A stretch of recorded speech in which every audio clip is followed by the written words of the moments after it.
Assalamualaikum warahmatullahi wabarakatuh. Perkenalkan, nama saya Ade Kurniawan Sugiarto dari Teknik Industri. Nah, di sini saya akan menjelaskan tentang manajemen proyek industri, yaitu anggotanya berdasarkan saya sendiri karena hanya tersisa satu ruang saja. Nah, selanjutnya saya akan membahas ruang lingkup materi. Yang pertama ada Project Integration Management, yang kedua ada Project Scope Management, yang ketiga ada Project Time Management, yang keempat ada Project Cost Management, yang kelima ada Project Quality Management, 6 Project Human Resource Management, 7 ada Project Communication, 8 Project Risk Management, 9 Project Reproducement atau Vendor Management, dan yang 10 adalah Project Stakeholder Management. Oke, selanjutnya. Nama proyeknya di sini saya akan memakai pembangunan gedung sekolah menengah pertama SMP negeri. Nah, yang kedua, lokasi proyeknya ada di perkotaan. Dan durasi proyeknya 8 bulan. Sistem kontraknya lump sum. Pelaksana kontraktor swasta dan pemilik proyeknya Dinas Pendidikan.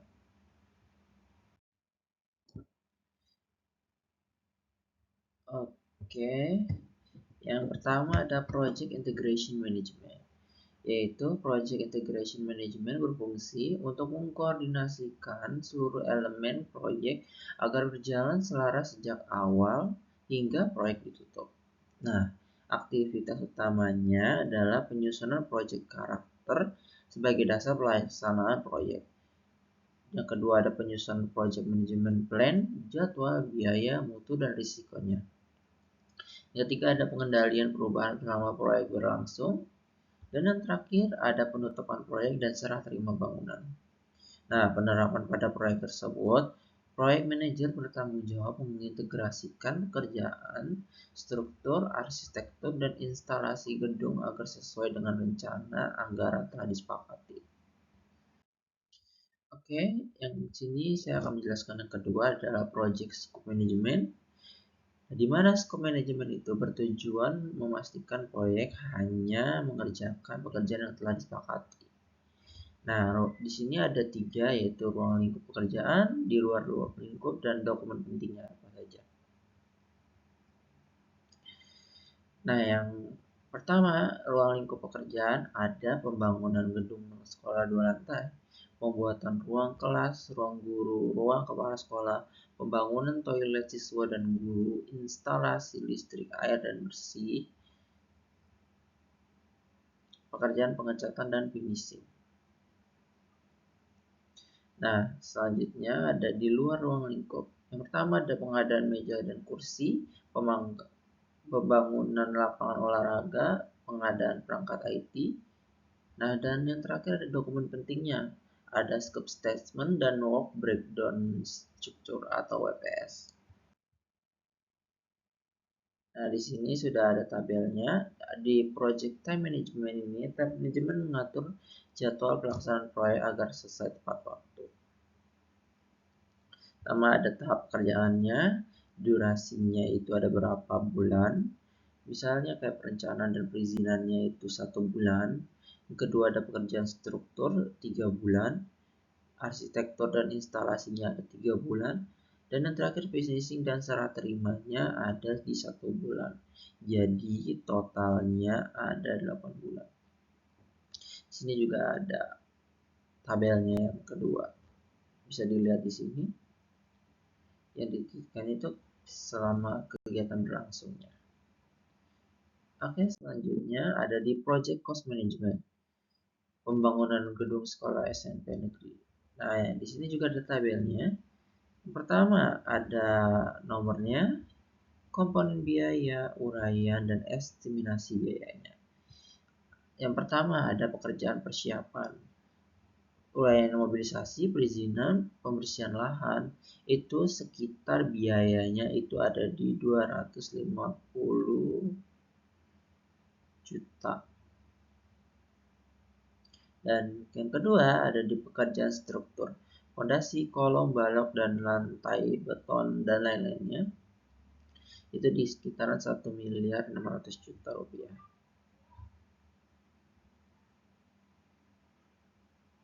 Dan yang ketiga ada pekerjaan arsitektur, dinding, plester, lantai, atap, plafon, dan lainnya. Ada di sekitar 1.050.000.000 rupiah. Dan yang keempat ada di instalasi listrik dan air dan lain-lainnya, seperti kabel, lampu, panel air, pipa air, itu sekitar mencapai 400 juta rupiah. Dan yang kelima definisinya pengecatan pintu, jendela, sanitasi, dan lain-lainnya ada di sekitaran 500 juta rupiah. Dan yang terakhir atau yang keenam ada biaya administrasi dan operasional, dokumentasi, pengawasan, ATK, dan lain-lainnya, itu sekitaran 200 juta rupiah. Dan semuanya total dari 6-6-nya ini mencapai biaya 4 miliar rupiah. Segitu kira-kira estimasi biayanya untuk membangun proyek gedung sekolah menengah pertama. Di sini juga ada tabelnya sama seperti tadi. Kayak estimasi biaya awalnya itu harus perhitungan biaya berdasarkan gambar atau RAB-nya. Terus monitor biayanya itu pengecatan pengeluaran secara berkala. Laporan keuangannya itu ada laporan bulanan kepada owner. Terus pengendalian perubahan ada di biaya tambahan harus disetujui owner. Dan yang terakhir ada evaluasi akhir perbandingan biaya rencana versus realisasinya. Project cost management bertujuan memastikan biaya tetap seanggaran yang telah ditetapkan, menghindari pembengkakan biaya pelaksanaan proyek. Oke, yang kelima ada project quality management. Ya, di mana quality management ini menjamin hasil bangunan yang memenuhi standar mutu. Nah, di sini ada dua, standar kualitas dan pengendalian mutu. Standar kualitas apa aja sih? Nah, yang pertama ada strukturnya sesuai SNI, Standar Nasional Indonesia. Kedua, ada instalasi listrik yang aman dan layak, tidak berbahaya bagi pengguna. Dan yang terakhir ada bangunan nyaman dan layak dipakai untuk belajar di SMP tersebut.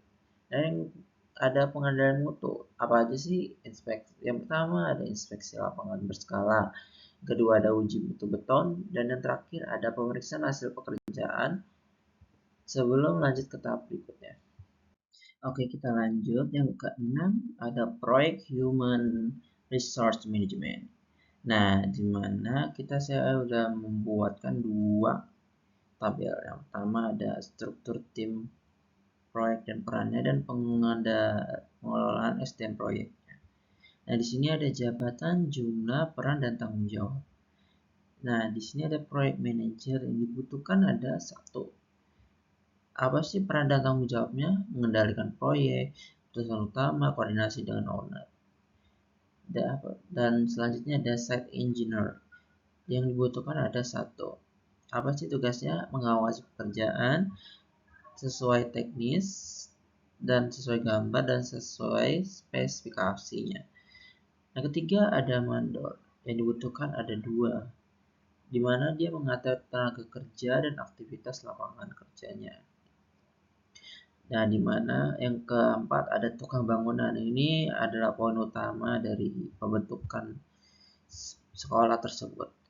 Nah, dibutuhkan berapa sih?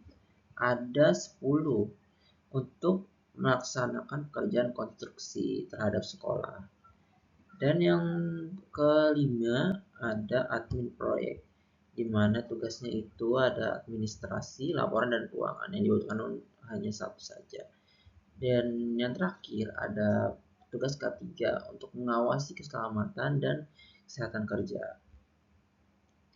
Di sini juga ada aspek dan strategi pengelolaannya, kayak rekrutmen tenaga kerja yang dipilih harus sesuai dengan keahliannya. Kalau tidak sesuai keahliannya, tidak akan berjalan dengan mulus. Nah, di pembagian tugasnya juga, tugasnya harus jelas berdasarkan jabatannya. Gak mungkin kayak project manager mengerjakan di tukang bangunan. Tuh. Jika ada pengawasan dilakukan rutin oleh PM dan mandornya. Dan mandor ini juga akan mengawasi pekerjaan dari tukang bangunan ini supaya berjalan proyeknya. Dan yang keempat ada keselamatan kerja. Nah, di K3 juga di sini mengawasi biar pekerjaan kita tuh selalu aman dan sehatlah kesehatan bagi para tukang bangunan tersebut. Dan evaluasi kinerja, penilaian kinerja berkala selama proyek. Oke, lanjut yang ketujuh ada proyek communication management, di mana saya sudah buatkan dua tabel. Di sini ada pihak terkait,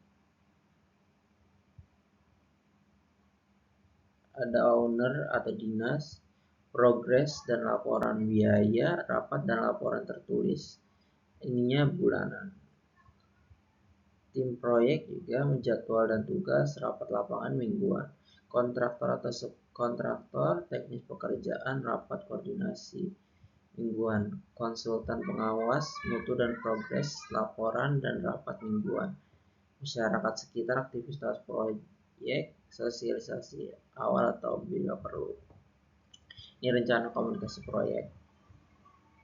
Di sini saya tabelnya agak sedikit salah. Nanti saya di akhir video akan saya lihatkan. Oke, dan medianya yang digunakan adalah media dan fungsinya media kayak rapat koordinasi. Itu fungsinya evaluasi progres dan kendala. Dan laporan progres, dokumentasi resmi proyeknya. Email dan surat itu ada komunikasi formalnya. WhatsApp group itu kayak cepat harian koordinasinya.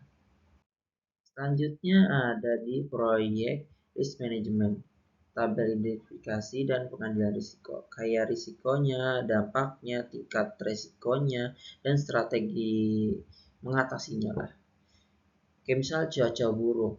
Nah, itu dampaknya keterlambatan pekerjaannya. Ininya tinggi, ini penyesuaian jadwal dan kerja lembur. Kalau misal cuacanya tidak membaik untuk dilanjutkan pekerjaan itu akan diadakan lembur atau enggak di reschedule lagi. Oke, yang kedua ada kenaikan harga material, biaya membengkak, ini sedang, kontrak harga dan stok material. Kalau membludak itu nanti tidak sesuai estimasi dengan biaya yang kita rencanakan. Nah, yang ketiga ada kecelakaan kerja, ini proyek terhenti tinggi, SOP ketiga penggunaan APD. Nah, jadi di sini kalau misalnya tidak pakai APD atau apa pelindung diri, itu resikonya tinggi karena takutnya ada bahan material yang jatuh ke kepala, itu mengenai kepala bisa aja kecelakaan kerja. Dan yang keempat ada keterlambatan material, jadwal molor atau sedang vendor cadangan. Dan ini juga harus diperhatikan karena keterlambatan material ini akan menghambat pekerjaan bagi pekerjaan yang untuk dibangun sekolah ini. Dan terakhir ada kesalahpahaman pekerjaan, kayak mutunya menurun, ini rendah, pengawasan inspeksi rutin. Kayak tukang bangun melakukan kesalahan itu mutunya menurun. Selanjutnya dia ada di proyek Prones atau vendor management. Sini saya juga sudah menyiapkan dua tabel. Yang pertama ada tabel pengadaan barang dan jasa, yang kedua ada tabel pengadaan vendor. Pertama, ada jenis pengadaan, vendor, sistem kontrak dan keterangannya. Nah, yang pertama ada material bangunan, itu supplier lokal, pembelian langsung, semen, pasir dan besi. Nah, yang ini alat berat, pengendalian penyedia alat, sewa ekskavator atau molen. Jasa subkontraktor, kontraktor spesialis, kontrak kerja, listrik dan plumbing. APD dan K3 supplier, pembelian helm, rompi dan sepatu. Tabel pengendalian vendor. Nah, ini ada 5. Yang pertama ada aspeknya itu pemilihan vendor, pengendaliannya berdasarkan kualitas dan harga. Dan yang kedua ada kontrak, perjanjian tertulis, kinerja, evaluation rutin, kualitas, ada pemeriksaan barang dan jasa, dan pembayaran sesuai proses dari setiap jabatan. Oke, di sini saya sudah menjelaskan dari 1 sampai 9. Dan yang ini adalah terakhir untuk di dalam presentasi saya. Yang terakhir ada Project Stakeholder Management. Saya sudah membuatkan 2 tabel. Yang pertama ada tabel identifikasi stakeholder atau ada 5, ada stakeholdernya, peran, tingkat pengaruhnya, sama kepentingannya. Di dinas pendidikan, perannya apa sih? Pemilik proyek. Tingkat tinggi, kepentingannya keberhasilan proyek sebuah sekolah ini. Kedua ada kontraktor. Nah, ini di sininya perannya pelaksana, ini tinggi, penyelesaian pekerjaan. Dan selanjutnya ada konsultan pengawasan mutu. Ini sedang lah, nggak terlalu ini, tapi dibutuhkan. Ininya kepentingannya kualitas bangunannya. Keempat ada kepala sekolahnya. Nah, ini penggunanya. Ini lumayan penting karena ini yang mengelola gedung, karena yang ibaratnya kepala lah dari sekolah ini, karena kepala sekolah, kenyamanan gedung. Dan yang terakhir ada masyarakat sekitar, pihak terdampak. Ininya rendah, nggak terlalu penting, tapi penting juga. Ininya lingkungannya aman. Tabel strategi pengelolaan stakeholder. Ya, ada 5, ada owner, ada stakeholdernya, dan strategi pengelolaannya. Ownernya tugasnya kayak strateginya, laporan rutin dan rapat. Kontraktor ada koordinasi intensif. Konsultan ada evaluasi teknis. Pengguna sosialisasi, dan terakhir adalah masyarakat dan penanganan keluhannya. Oke, di sini saya sudah menyiapkan kesimpulannya. Nah, kesimpulannya adalah penerapan 10 knowledge area PMBOK-nya pada proyek membangun gedung sekolah adalah 4. Yang pertama ada membantu perencanaan proyek lebih terstruktur, mengendalikan waktu, biaya, dan mutu, meminimalkan risiko proyek, dan menjaga hubungan baik dengan stakeholder. Oke, sekian dari saya. Terima kasih. Saya Ade Kurniawan. Minta maaf apabila ada kekurangan kata dan kekurangan penjelasan terhadap presentasi saya. Dan selanjutnya saya akan memberikan PPT yang lebih menarik agar dibaca. Nanti saya akan share selanjutnya di sini. Oke, terima kasih. Saya Ade Kurniawan. Terima kasih. Wassalamualaikum warahmatullahi wabarakatuh.